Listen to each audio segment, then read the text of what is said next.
Baik, jadi selamat siang teman-teman sekalian. Jadi pada pertemuan ini kita akan sedikit mengulas atau kita mereview tentang konsep dasar dari sistem informasi akuntansi. Adapun tujuan pembelajaran yang pertama itu kita membahas hubungan antara proses bisnis dengan SIA.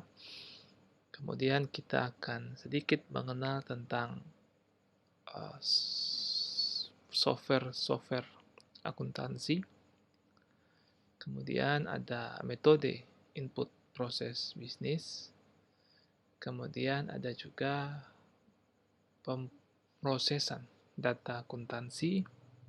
Dan terakhir itu tentang output yang dihasilkan dari sistem informasi akuntansi. Jadi yang pertama itu apa sih hubungan antara proses bisnis dengan sistem informasi akuntansi? Jadi bisnis proses itu kan merupakan rangkaian kerja yang berurutan yang mana dilakukan oleh sebuah perusahaan guna mencapai tujuan yang diinginkan. Jadi rangkaian kegiatan ini dia mencerminkan tentang adanya sebuah atau beberapa aktivitas.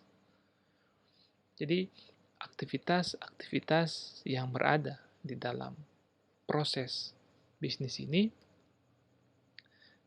harus kita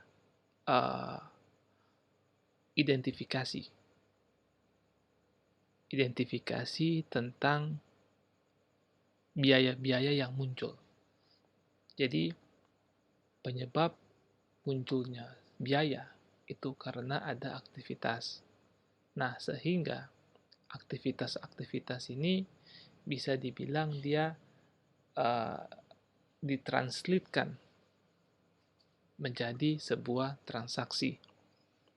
Atau setiap transaksi ini muncul karena adanya aktivitas-aktivitas. Nah, yang mana transaksi ini ditangkap oleh sistem informasi akuntansi. Sehingga proses bisnis tersebut juga tertangkap atau tercermin dari sistem informasi akuntansi. Jadi, ketika kita melihat sebuah proses, itu ada input, kemudian proses, dan output.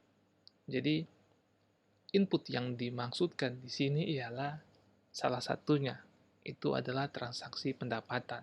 Ketika perusahaan dia menjual, dia punya barang, atau dia menjual dia punya jasa. Nah, itulah yang mana perusahaan akan memperoleh sebuah pendapatan.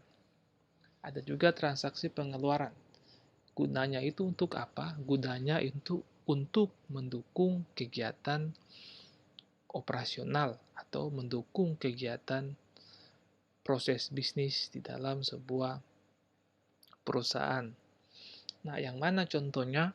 Jadi, transaksi pengeluaran ini contohnya itu misalnya perusahaan membeli sebuah aset, perusahaan membayar gaji, ataupun perusahaan melakukan kegiatan pemasaran.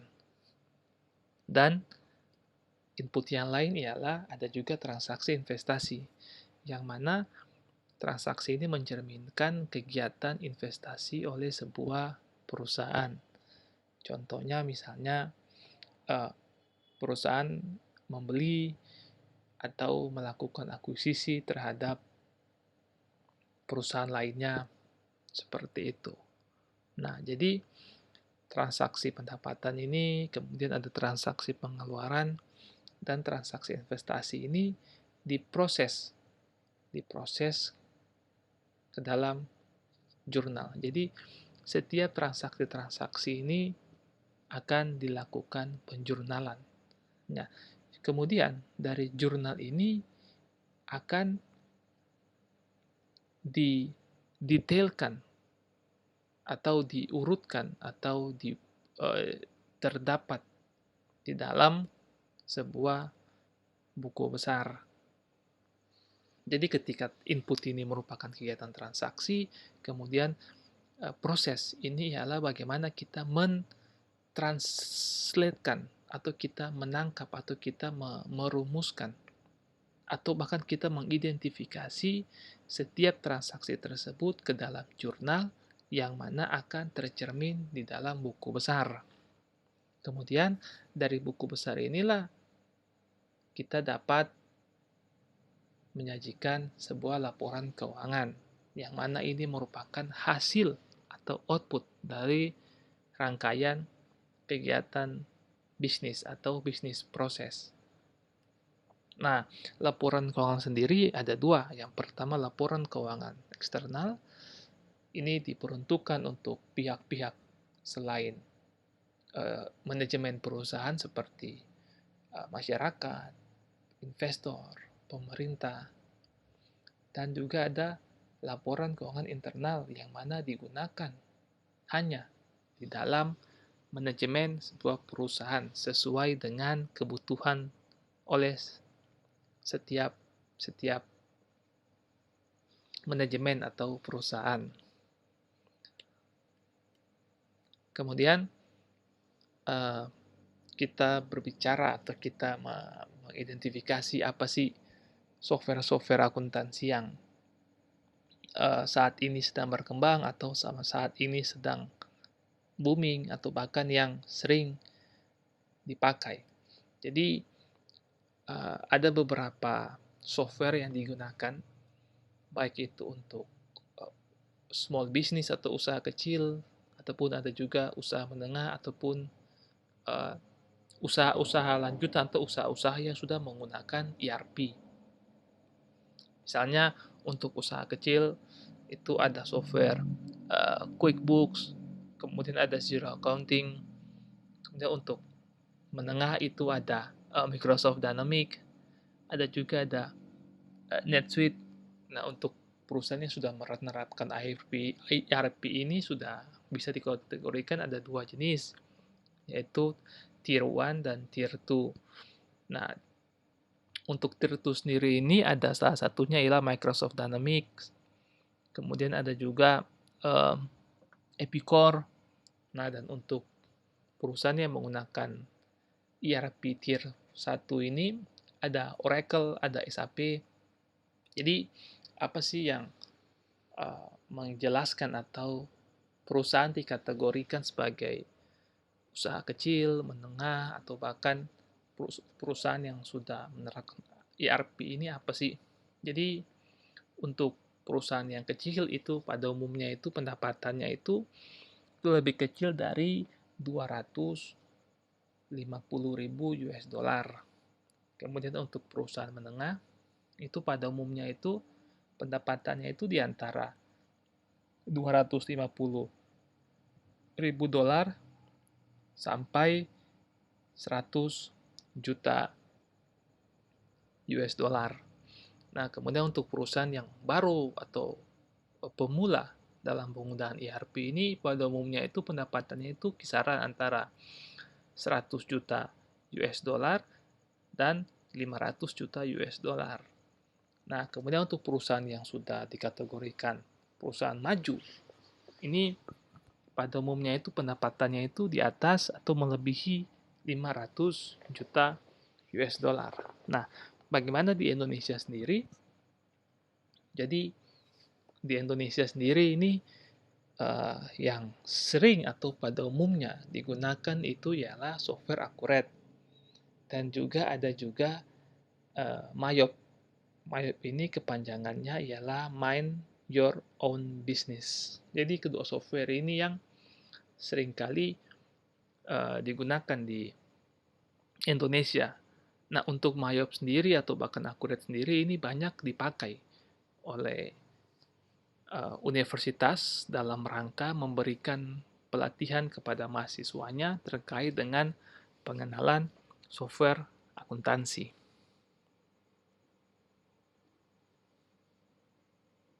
Kemudian, setelah kita melihat ada metode input, proses, dan output, nah pada kesempatan atau pada slide ini, kita akan mengulas tentang metode input proses bisnis. Jadi, dalam melakukan atau dalam memproses sebuah bisnis ini harus adalah input. Nah, input apa saja yang bisa dijadikan informasi atau bisa dijadikan sebuah bahan dalam memproses sebuah transaksi itu? Yang pertamanya ada dokumen sumber. Jadi, dokumen sumber ini bisa dibilang sebuah dokumen fisik, yang mana dokumen ini menjadi bahan atau menjadi acuan dalam menginput sebuah transaksi atau sebuah kejadian ekonomi. Contohnya dokumen sumber itu ialah order penjualan. Ada juga barcode. Nah, barcode ini yang ketika kita bisa jumpai yang bentuknya itu seperti ada garis-garis dan juga ada angka. Jadi barcode ini biasanya sering kali kita temukan di belakang sebuah produk. Nah, tujuannya apa? Tujuannya untuk mempermudah mengidentifikasi produk tersebut dengan sistem. Kemudian ada juga point of sales. Jadi point of sales ini merupakan alat yang digunakan untuk membaca barcode. Jadi point of sale ini biasanya kita temui di swalayan-swalayan ketika kita membeli barang, kemudian barang tersebut didekatkan pada point of sales, dan point of sales yang secara sistem akan membaca produk tersebut. Dan juga ada juga electronic data interchange. Jadi electronic data interchange ini merupakan intercompany network system. Maksudnya itu ialah sebagai contoh untuk mempermudah pemahaman, misalnya perusahaan A ingin membeli bahan baku dari perusahaan B.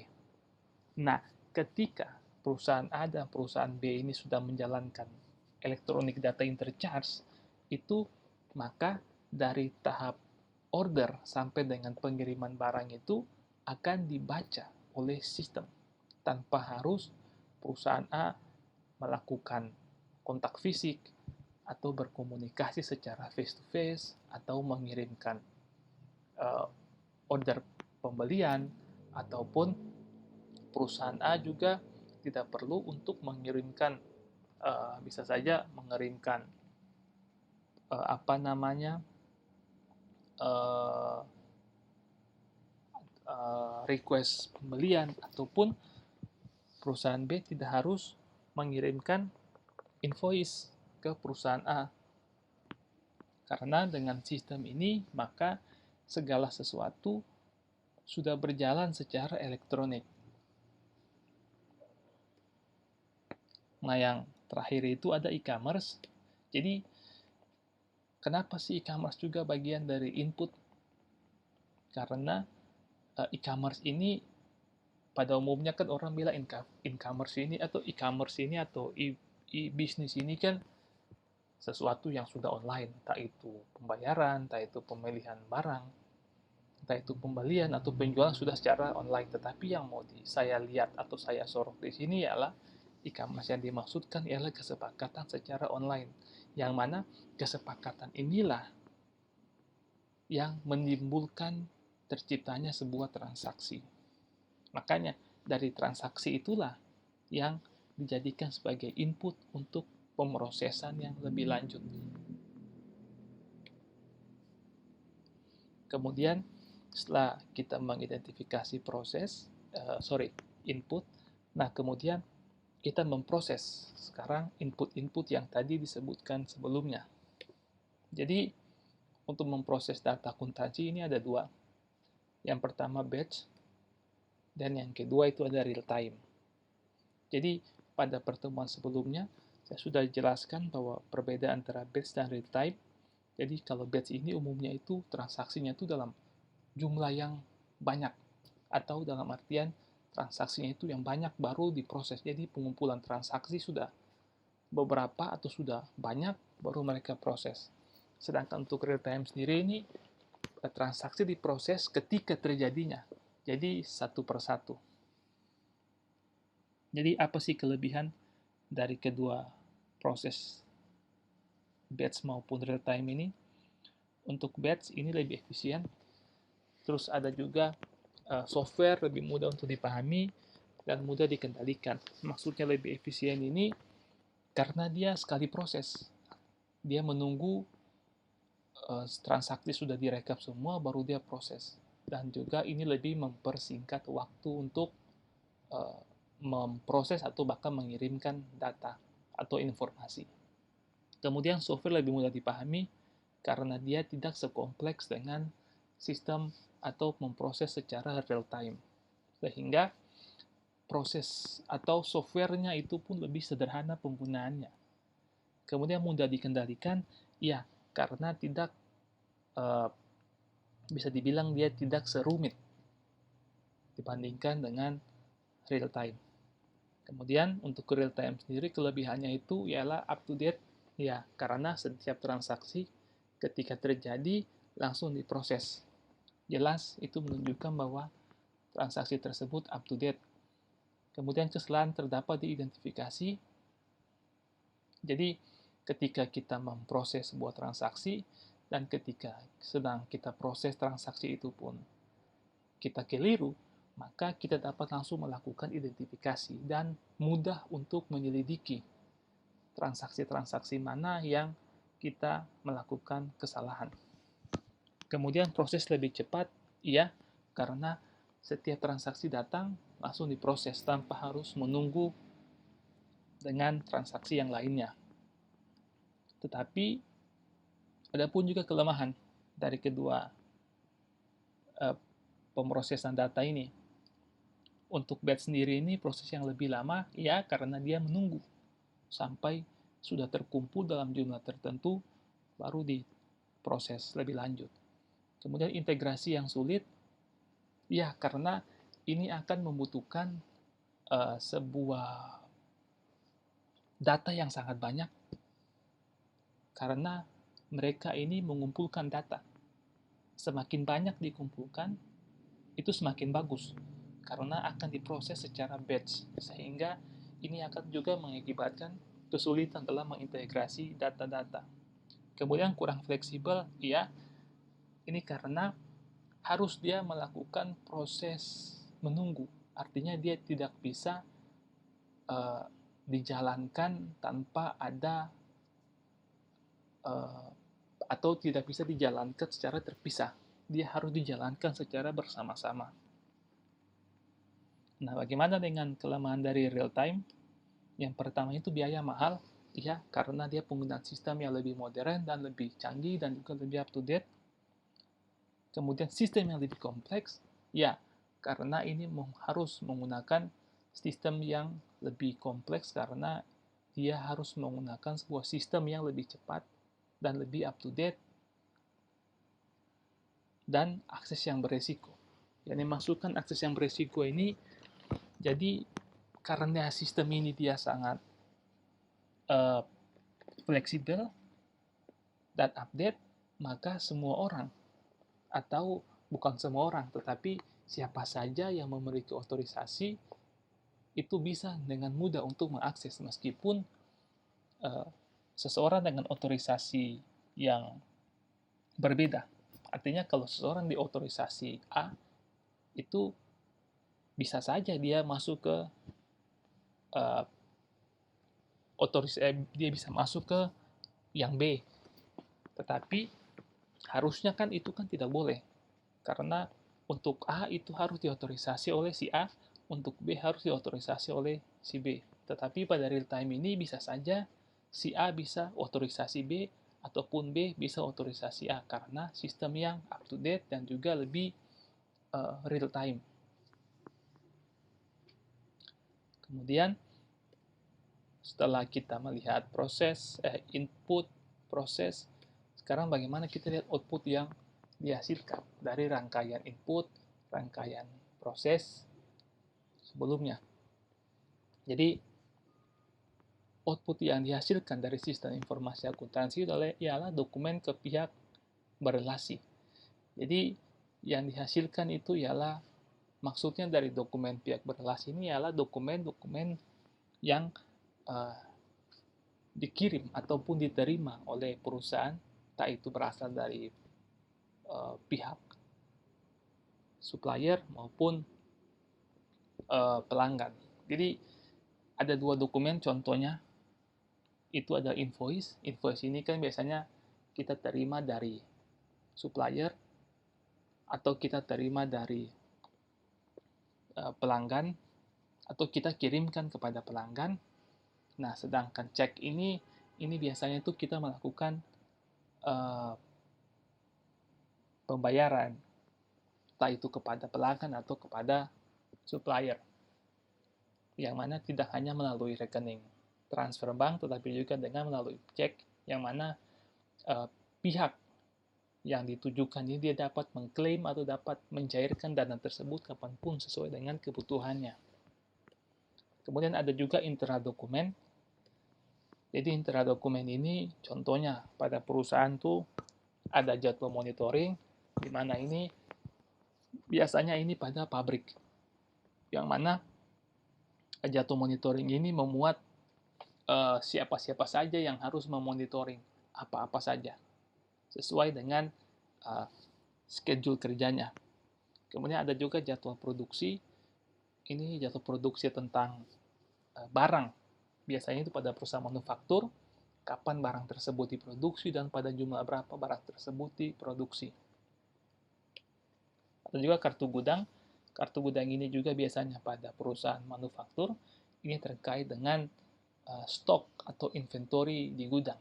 Berapa jumlahnya, kemudian pengeluarannya bagaimana, kapan keluar, kapan masuk, dan lain sebagainya. Kemudian ada juga laporan internal. Ini nih laporan internal ini khusus untuk pihak manajemen dalam sebuah perusahaan, sesuai dengan kebutuhannya, sesuai dengan kebutuhan yang diinginkan. Misalnya contohnya itu ada umur piutang. Jadi karena perusahaan menjual barang secara kredit, nah maka dia harus mengetahui piutang dari debiturnya, dan harus mengetahui juga berapa sudah umur piutang itu, karena semakin lama umur piutang itu menandakan bahwa mengalami kecenderungannya itu tidak baik.